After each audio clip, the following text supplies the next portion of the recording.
দুটা আঞ্চলিক দল জন্ম দিছিলে, এটা BPF, এটা UPPL। কিয় জন্ম দিছিলে?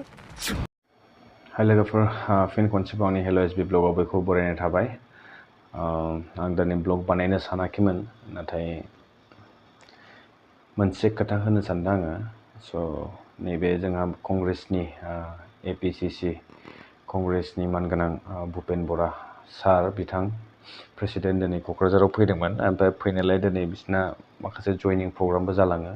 जोंनि BTCनि गर्जन मोसाहारि सारजों लोगोसे बिथांमोना जथायहै थारमाने मोनसे जयनिं प्रग्राम सेरेमनि कंग्रेसनि लायो। स' बेयावनो मोनसे प्रेस मिडिया पार्सनफ्रा सोंनायलाय बिथाङा बुङो जे नोंथांमोना निजेनि भिडिअखौ नायना लाबानो जाबाय, अब्लाना थारैनो बुजिगोन मा बुंदों बिथाङा। 50-50 কোকৰাঝাৰলৈ যিমান পইচা আহে আধা পইচা তেওঁ ল'ব আৰু আধা পইচা দিছপুৰত দিব, BJP নেতাসকলক দিব। যিজন মানুহে ছাত্ৰ নেতা হৈ পেলাই ডিভাইড আছাম 50-50 বুলি কৈ বড়োলেণ্ড লাগে বুলি কৈ আন্দোলন কৰিলে, এতিয়া যেই ক্ষমতা পাই গ'ল, এতিয়া ডিভাইড আছাম 50-50 বাদ দিলে, ডিভাইড মানি 50-50। स' माखासे जोंनि भिउवार्सफोरनि गेजेरावनो सोरबा सासे सानै सुबुंफोरा माने माखासे कमेन्ट्स खालामबाय थानायखौ नुनो मोन्दों आङो। हिरा सरनियानो ट्राइबेल सार्टिफिकेटखौ सोर फाननाय होननानै हाग्रामा महिलारि सार बिथांखौ थारमाने बिथांमोना मेनसन खालामना बुंदों जे बिथाङा हिरा सरनिया बायदि सासे सुबुंनो माने ST सार्टिफिकेटखौ फानदों होननानैहाय बुंनानै माखासे माने कमेन्ट्सनि गेजेरजों फोरमायहरदों। स' नोंथांमोनखौ सोर बेबायदि खोथाखौ बुङा। स' बै सुबुङाव थांनानै नोंथांमोना बे खोथाखौ सोंहैब्ला अब्ला साबसिन मोजां फिननाय मोनगोन नामा होननानै आं सानदों। स' ट्राइबेल सार्टिफिकेटखौ सोरबा फाननो हालायनाय बेबायदि दङ नामा? आरो जुदि हिरा सरनियानो थारैनो जुदि हाग्रामा महिलारि सार बिथाङा ट्राइबेल सार्टिफिकेट फानदोंमोनब्ला निजेनि खहा खालामनानै निजेनि पार्टिनि मोनसे सासे MP खौ खोमाना लानानै मालाय गुबुननो बेबायदि सार्टिफिकेटखौ फानथावना नंगौना नङा बेखौ नोंथांमोना एसे बिजिरना नायब्लानो जाबाय। स' बेवहाय आं बारा बुंनो सानाखै। थारमाने बिथाङा बिदिनो मोननै मोनथाम भिडिअसफोराव बे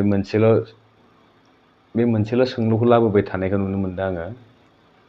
हिरा सरनियानि MP हिरा सरनियानि ट्राइबेल सार्टिफिकेटखौ हाग्रामा महिलारि सारा बेसेबाङाव फाननाय, बेनि बागै भिडिअ लाबो, बेनि बागै बुं होनना बुंबाय थानायखाय आं दिनै बुंबाय।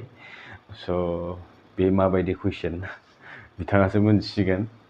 मोनसे कमेन्ट्सनि बेनि गेजेरावनो आरो मोनसेबाव कमेन्ट्स फैदों।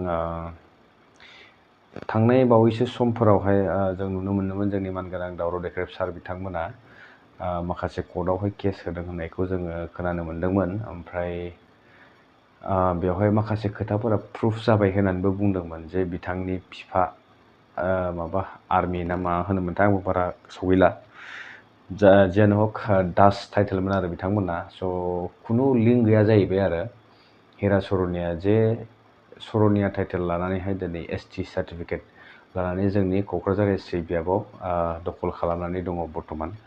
स' बेनि केसा मा जानानै दं, स' बेखौ बयबो मिथिनो लुगैदों, आंबो मिथिनो लुगैदों एक्सुवेलि। सोरबाफोर जुदि बेनि बागै माबाफोर खौरां मोनदोंबा प्लिज आंनो कमेन्ट सेक्सनाव कमेन्ट खालामनानै फोरमायहर। आंबो नागिरगासिनो दङ डिटेल्सखौ। हिरा सरनियानि कर्टआव माखासे ST सार्टिफिकेटखौ लानानै केस होनाया मा जानानै दङ। स' दा नै बारा समबो गैला, अलरेडि MP इलेक्सना जाथारनोसै। स' बेखौ बयबो मिथिनो लुगैदों, थारैनो आंबो मिथिनो लुगैदों। ओमफ्राय आं मोनसे खोथा खोन्थानि, आं दिनै जोबोद टाइम मोनाखैमोन, ओमफ्राय आरो नै मोनालायलांबाय, सोरांलायलांबाय। नै खैथा जाखो नै टाइमखौ नायनो हायो, नै उल्थासो जाबायदां, नै 00 नुदों दा फारसेथिंहाय। डेटखौ नायनो हायो नोंथांमोना, डेट 26 आगस्ट। नै 26 आगस्ट जाबाय दे, माने अलरेडि सोरांबाय। स' बेखिनिसै। आं दिनै बारा गोबाव होनथ'ला, गाबोन फुङाव फिन लोगो मोनगोन। गाबोन सावरायगोन, माखासे टपिक्स दङ। स' गाबोन माखासे टपिक्सखौ लानानैहाय सावरायलायगोन नोंथांमोनजों। आदसा, भिडिअखौ दोननायनि सिगां आरो मोनसे खोथाबाव, स' भुपेन बरा बिथाङा जे बुंदों 50-50 डिभाइड आसाम 50-50 सोमावसारनाय समाव बुंदोंमोन। ओमफ्राय दानिया थारमाने 50-50 फैसासो जाहैबाय जादों आरो दा BJPजों रानो जाहैदों BTCआव फैखानाय माखासे फान्डफोरखौहाय स्टेटआव हरफिननाय स' बेफोरबायदि स' बे खोथाखौ बिक्रम दैमारि आदायाबो सानसेखालि नुदोंमोन आङो निउसावहाय बिथांनि प्रेस मिट होनाय नुदोंमोन स' बेवहाय बिथाङा बुंदोंमोन माखासे